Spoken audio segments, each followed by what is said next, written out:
May sa atawag itinaawat na giti panakabagi itilinteg, iti Philippine National Police ti Siyudad Tibigan. Manipod kini Johnny Alcantara, may sa security guard iti bangko. Tapno ipakamuna nga adda pamagkong itinapasamag iti mismong unig iti Bakiran boarding house. Amasarakan iti barangay 3, itimet lang natakamat a syudad. Arason nga insigida nga nagresponde iti naka-duty nga otoridad. Nabigbig itinagan iti biktima, iti Janice Paragas, 28 ti tawen na, naasawaan atubo iti Davao City. Ngem agdamang agnaid iti natakamat a barangay. Ket iti maitutudo a sospek ket managan iti Rolando Garcia Padalipin, 33 ti tawen na, naasawaan ken native iti Arayat, Batasan, Pampanga. Ngem agdama nga kaburdingan metlang iti biktima. Basar iti inisyal nga investigasyon, agurup alas 3 iti parbangon, itanga aldaw, Nobyembre 27. Ti biktima kinti anak na nga agtawen ti innem, ket agdamada nga matmaturog, iti pupaanda nga kwarto. Ket ditan nga nadlawan iti biktima nga nakababa iti underwear na, ken nakaparabaw iti sospek ani Garcia. Apilitan na ni Paragas nga makinaig ken kuana. Ngem saan namet kayat iti biktima, arason nga nagriyaw-riyaw nga dumawat iti tulong. Iti biktima, arason meten nga binagbagsol iti sospek iti biktima. Iti manin ano adaras, anakatiruan tinaduma-duma apaset iti bagina.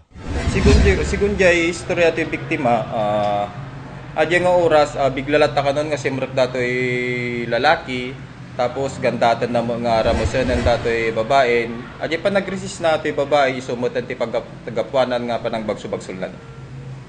Tinaybaga na lang kinyak di na pa unay ang kabisado di nagan di lalaki, rupa lang ti kabisado na tila na ibaga na kinyak kabsat di nangitaray kinya ng narikumpre iti kaming iti kapulisan, iti mismo nga crime scene, iti mismo apanti, iti nausar, iti biktima, ken mesa nga Swiss knife, mismo iti kabsat iti sospek, amanagan iti Dali Garcia, iti nangitaray iti biktima, iti Gabriela Silang General Hospital para iti nanay pan nakaagas na, nagsagrap iti 7 a tiro a bagsul, iti biktima, 4 iti barukong, ken 3 iti bukot.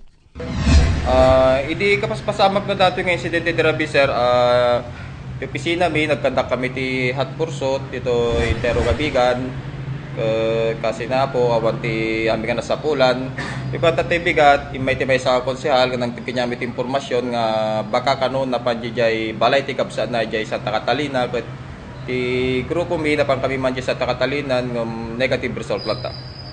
Kakalpas la ti karwarwar na radio operating room tatay siguro pang bandang alas 7:45 ket damag kumuten nga duwa nga bagen nga dara tinayalisong kinyanan. Aging ganita gundaway agdama pailangan anupen ni Garcia, tapno sangwen na digiti agsusukot akaso nga naisampa kontra ken kuana. May palagip nga nagkakaso man ni Garcia, iti metlang nga tawen, iti PNP Bigan City, iti panagrames metlang iti maysa nga minor ti edad. Ryan Pardo, Core TV News.